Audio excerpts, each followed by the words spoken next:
Welcome, welcome, welcome, everybody, to the next episode of YMA Matt Chat. And we are here today to talk about attitude.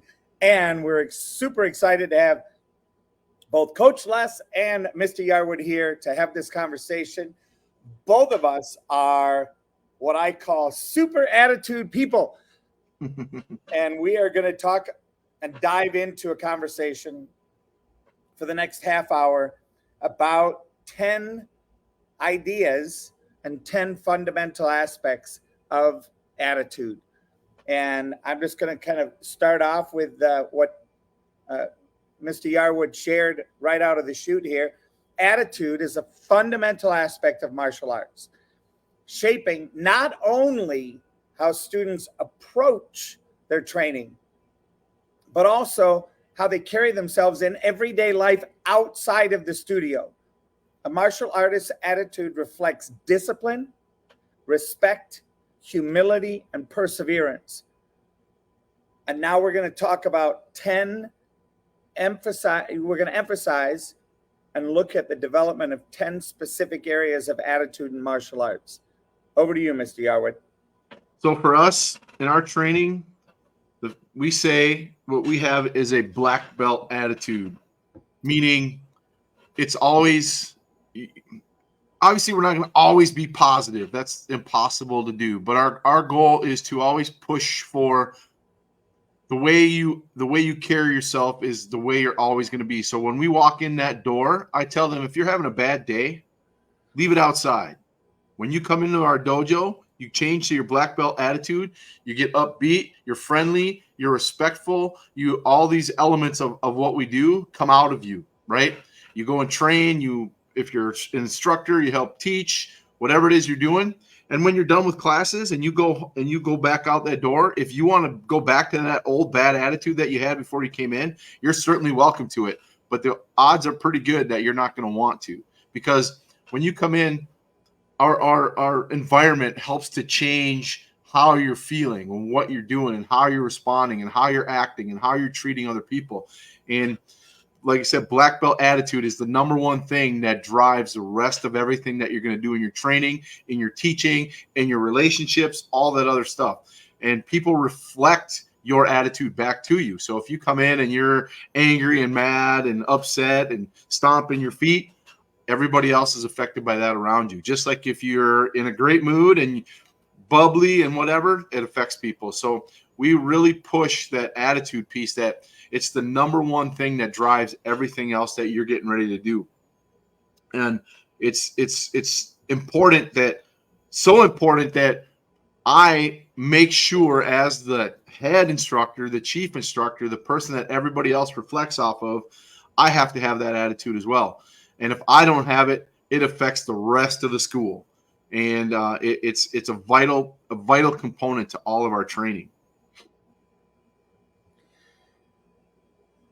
For me, that whole thing, right, is I look at, as for those of you that know me as a business coach, I'm all about integrity. I call myself an integrity coach.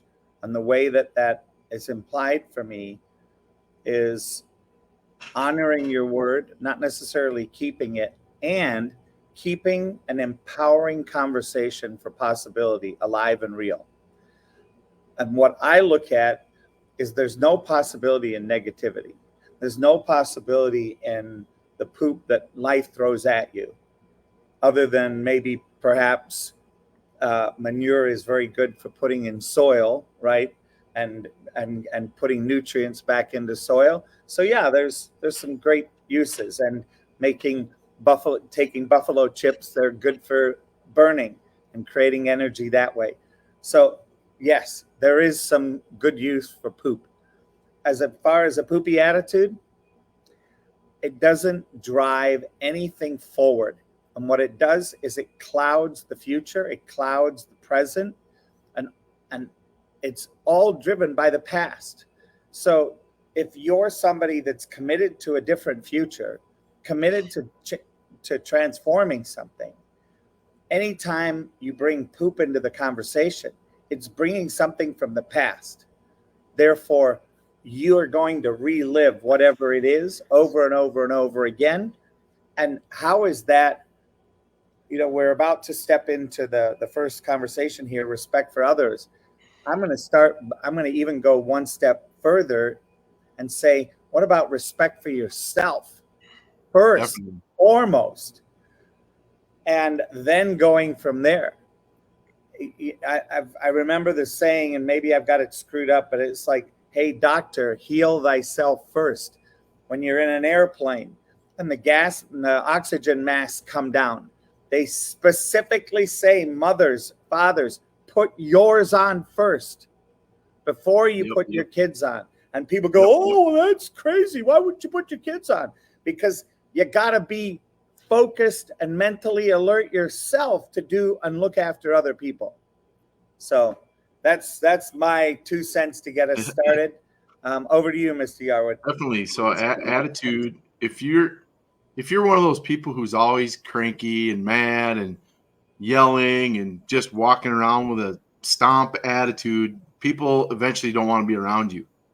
You're not going to have any positive effect on anything you're trying to do. It's hard to have a team leader who's always mad and cranky and yelling at people. Eventually people don't want to work for them. People don't want to train with you. People don't want to be around you. They don't want to talk to you. They don't want to have conversations with you. But it's important that you have the good attitude first, like we talked about, right? Because that will spread. And when you have a good attitude, people are more likely to want to be around you. Like, that guy's always happy and bubbly and positive. And at some point, obviously, it can get a little annoying if you're way over the top with it. But it's just a way that you're going to get more out of the people around you by having a good attitude with them. If you have the respect for yourself to have a good attitude, then you start to have better respect for other people. Because if you are, an angry person who's always negative, you're not even respecting those people that are around you either, because you're creating all kinds of cloudiness for them, and that's going to transcend to them, and then they're going to take it to where they go, and then affect those people, and then go on to the next person, and it creates this ripple effect, right? The bad attitude stuff is a huge negative that creates all kinds of problems for other people.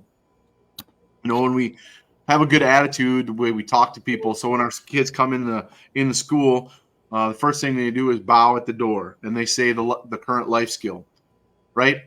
We want them to say it with a smile on their face, right? If you come in all just like integrity, right?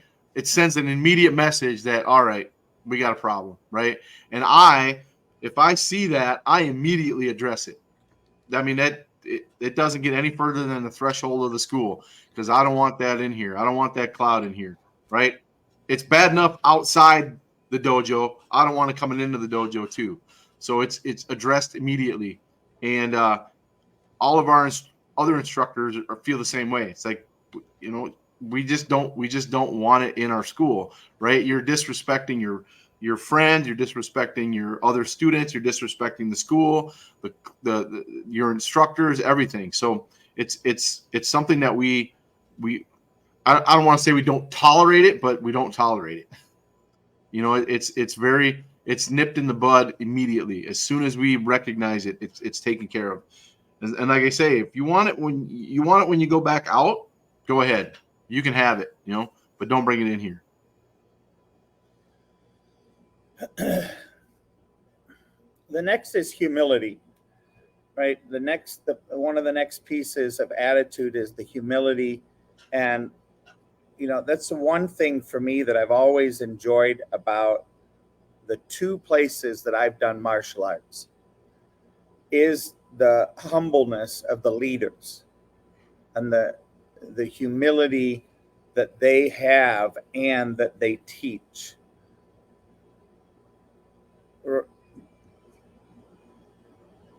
And I think it demonstrates something, and it's something that allows you to take that skill at being humble out into life.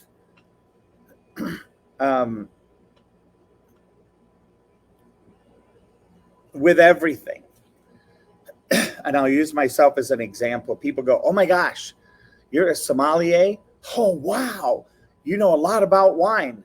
And I look at people and I go, well, I'd like you to consider that I actually don't know very much about wine. What I do know a lot about is how much I don't know. And I learn more and more how much I don't know. And people go, well, you answer all my questions. I said, yeah, because I now have an access to the knowledge of how to find answers in the wine world. That's it. It's like knowing how to use, and which we don't use anymore, but in the libraries, you used to walk up and they had the index cards that you would find and look for alphabetically. I've learned how to use that in the wine world. Now it's called Google. Right? You can type it in there, but it's still, and I'm always willing to learn something new. And I think the epitome of that is in martial arts. And I don't think Mr. Yarwood will bring this up, but I love bringing it up because it's where we share a common view. When you get your black belt, your level 1 first degree black belt, it's like, okay, now you're ready to learn Taekwondo. Like now you've proved that you know the basics to now begin to learn the art. And I look at that and it's so true. And there are so many businesses where you can bring that same philosophy to. I've worked in the restaurant business for over 40 years. And I can tell you, it's like somebody has taught me what a paring knife is. They've taught me what a chef knife is. They've taught me what a bread knife is, a fillet knife. All of these different knives. Now that's how it occurs for me in martial arts. It's like each of the belts. Like I started with just a regular chef's knife. Then I learned these other knives, i.e., I got a different belt and I leveled up and got the next one once I was proficient, not an expert, but proficient with the first knife. Now all of a sudden I've got a whole roll of knives that I know how to use and keep sharp. Now I can learn how to be a chef. Now I can learn how to be a cook because I now know how to use the knives. That's the same premise for me being in martial arts. Over to you, Mr. Yoward. Yeah, you think about it, all of those are tools, right? Like if you're a mechanic, you have to have all these tools and learn how to use all these tools before you can actually get to start working on vehicles. Right? If you don't know how to do anything, those tools are useless to you, right? So you take all the belts and you learn all the drills and all the techniques and all the kicks and blocks and strikes and stances and reverses and all that stuff, right? And then you get to unfortunately I see a lot. They earn their first degree black belt and then they quit. It's like you haven't even started yet. You have a box full of tools and you don't know how to use them, right? So it doesn't make sense to me. Like people when we talk about goal setting with them, right, and having a great attitude about, yeah, I'm going to earn my first degree black belt. That's great, but what do you get there and then you quit? You didn't actually learn anything about what it is you practiced for the last 4 years. So it's like going to football practice every day for 4 years and then game time you quit. I'm done. Like it doesn't make sense, right? So teaching the understanding of attitude in your training and having the humility to know that you don't know everything. I've been doing this for 16 years, and every time I up my rank or train with my grandmaster or train with my instructor, I realize how much I don't know. I found the more I learn about it, the more there is to learn about it, right? I got to 5th degree black belt and I opened that box and went, oh my, what? I thought I knew a lot of stuff. Now there's all these other things that I get to learn that I had no idea even existed, right? And it's that understanding that when you when you think you know everything, you don't know anything, because somebody else comes in and goes, oh yeah, well, what about this? What about this? Here's another this. Here's another that. And you're just like, it just keeps going, right? One of our we have some sayings that I've really kind of adhered to that kind of keep me going. There's two of them. One of them we've kind of touched on both of them already. One of them was teach yourself first, right? Teach yourself first. And when you learn all the things that you are learning, all those things that you need to learn, then you can start to teach other people, right? As an instructor, if I don't know my material, I'm worthless to my students. If I don't know the things that I'm going to teach them, then how do I teach them anything? So I have to learn all those things first. I have to learn all the techniques, all the nuances of all the techniques, all the nuances of the nuances. I mean, I need to know all these things before I can even start to address the fact that I'm going to tell somebody else how to do it, right? And then and then the other one is there's always more to learn. No matter what you think you know, you don't know. I can find a dozen other things almost immediately that you don't know about that I do, just because I've experienced it all and I've added all those things to my toolbox. So having the humility to understand that we don't know everything is a huge part of having a great attitude about it.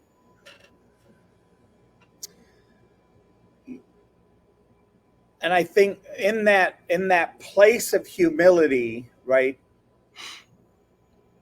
something happens, I believe, to you as a person that's learning when you suddenly go and when you suddenly admit and realize, wow, I'm at the beginning of the journey. I haven't gotten anywhere.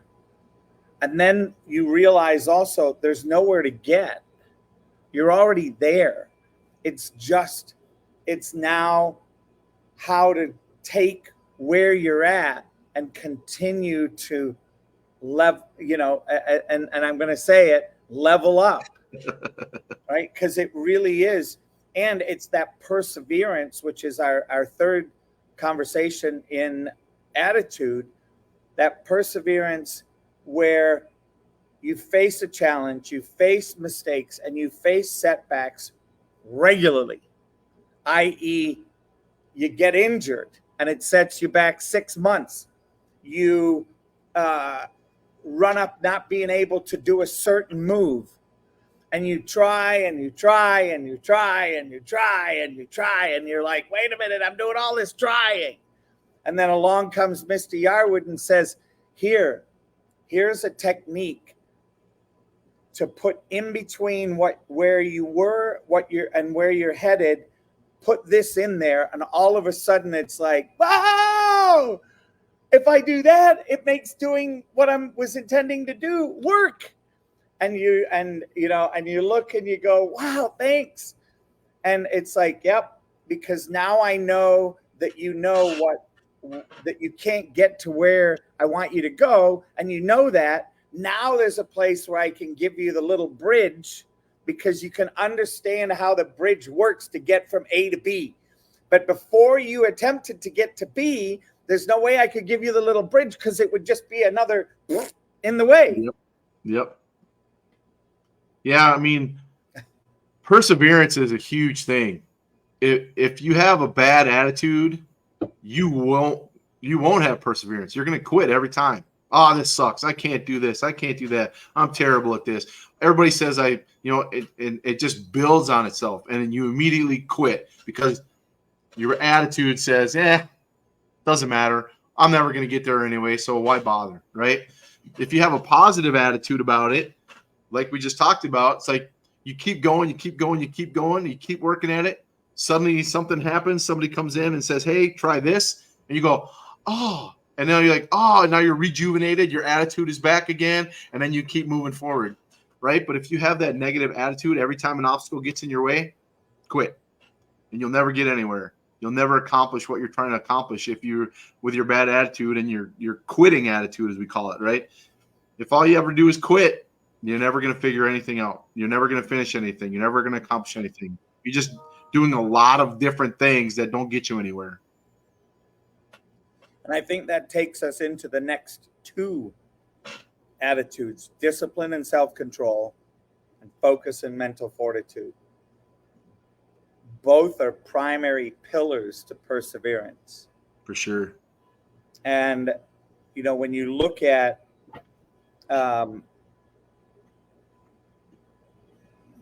what is a disciplined attitude, it's that piece where, in respecting yourself, you don't get frustrated and lose control. You realize that every single step is a journey, and in making that step, there may be walls that require being broken down. By learning that the wall is there first and having the discipline to stay the course and the self-control to not run away when it becomes difficult. The easiest way, I think, if you really want to mess with people, the easiest way to get them to quit is to create a bad attitude. Tell them, you'll never do it anyway, so you might as well just stop, right? Start to get into their brain about how they're not able to do something. It's just as powerful as the positive. Say, you know what? You keep going. You're going to figure it out. Keep going. You're going to figure it out. And having the discipline and to be able to just fight through adversity, to know that adversity is what's making you stronger. It's what's building you up. If you don't fight through that, if you don't learn how to get through adversity, it's going to stop you every time, because you don't know what's on the other side, right? And once you get to that other side, you're going to realize, oh man, how did I get here? What was the reason? And you look back and then you see that the attitude that you had was like, all right, I don't want to quit. I want to persevere. I want to have the discipline to just keep going. And it just starts to build on itself, because now you realize you have this history behind you of all these positive things that you did, all these barriers that you're in your way. And when you look back, it's clear because those barriers are gone. And now you look forward, there's more barriers in front of you. It's like, hey, I got this, right? And that having that like attitude of calm and self-control, right? To be able to say, just take a quick breath. All right, I got this. Versus allowing you to start to get frustrated and upset, and you start to outwardly attack and say, he did this, so I can't do it because he created a problem for me. When you start to blame other people about things, right? Your attitude towards other people changes, and then you start blaming other people for things. You lose sight and lose focus on what it is that you're actually trying to do, and then that bad attitude starts to creep back in again. It's a challenge, but it's a work in progress all the time. It's always happening. It's not something that you don't have, like you said, there's no destination. You not suddenly get there and go, I made it. You get there and go, oh man, there's all kinds of more stuff I get to do now. And that's a different thing, right? You say there's a difference between, oh man, look at all this stuff I have to do versus all the stuff I get to do. And when you change those two words, it changes how you look at things. It's that mental fortitude in your head that says, all right, what's my next challenge? Let's go. And I think that all of these things, right, relate to how do you approach life? Do you approach schoolwork, homework? Do you approach work, and stuff that you deal with at work? Right? I mean,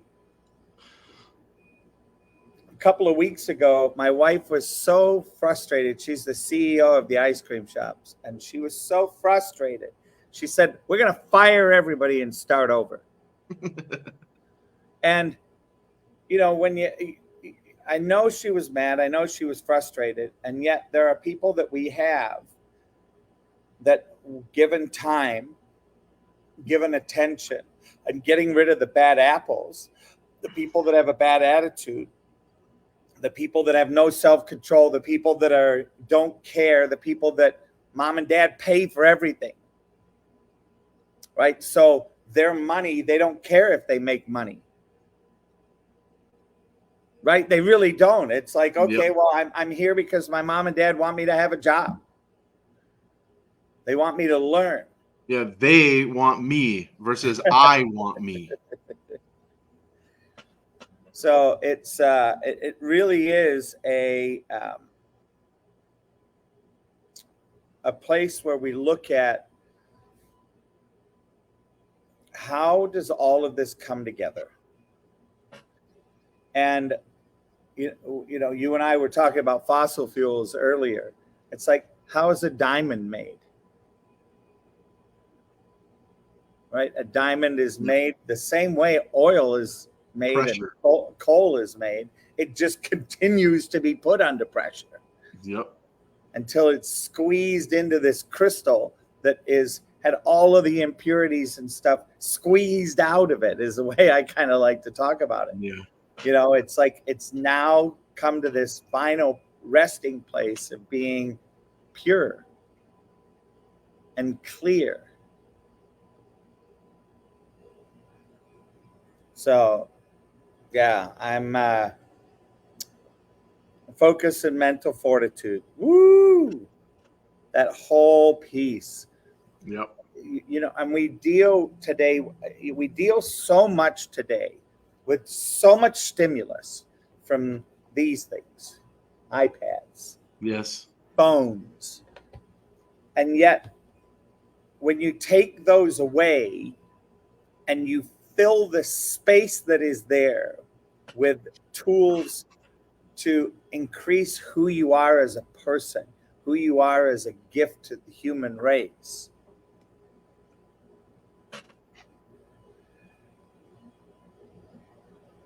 you might start to see, you would start to see, and you will start to see the opportunities that being put under pressure, being put in a place where you can translate this into this. And then you can look and see, oh, wow, I did this to this at school. Now I'm doing this to this at home. And wow, I'm doing this to this in business. Yep. It's amazing. I mean, if we go back to the root of the whole thing, the attitude, how much power it has. It's a switch. It's one or the other. It's good or it's bad, right? Sure, you're going to have kind of variations within those, but either you have a good attitude or you have a bad attitude. And it's kind of cliche, but I remember those old what's it called, successories. They were picture frames, and they had like an eagle, and then they had some goofy saying on it. And one of the sayings I remember, and it had an eagle on it, and it said, you determine your altitude by your attitude, right? So it talked about how far you're going to get based on how you respond and how you act. And it's crazy just how effective switching your attitude up can be. How far you're going to get in life, right? You have the mindset that, hey, it doesn't matter what I get thrown at me, I'm going to do something about it. I'm going to fix it. I'm going to figure it out. As opposed to every time something gets thrown at you, oh, why me? How come everybody, blah blah blah. It's little switches in your life change the direction of where you're going. Yeah, 100%, 100%. Woo. Well, this has been a great conversation. I think we're gonna. This is a great spot for us to pause and come back next week with the positive and growth mindset, accountability, calmness under pressure, respect for tradition and values, and then ending with service and leadership. So and it's perfect timing, right? We just hit the 30-minute mark. Yep. So for me, in covering these 5 things that we've covered: respect for others, humility, perseverance, discipline and self-control, focus, and mental fortitude, those 5 things I think are a good place for us to play this week and look and see, how are we creating this game? How are we setting ourselves up? What's the conversations we're having, both internally and externally? And how do we take it and clean it up? If cleaning up is what's wanted and needed,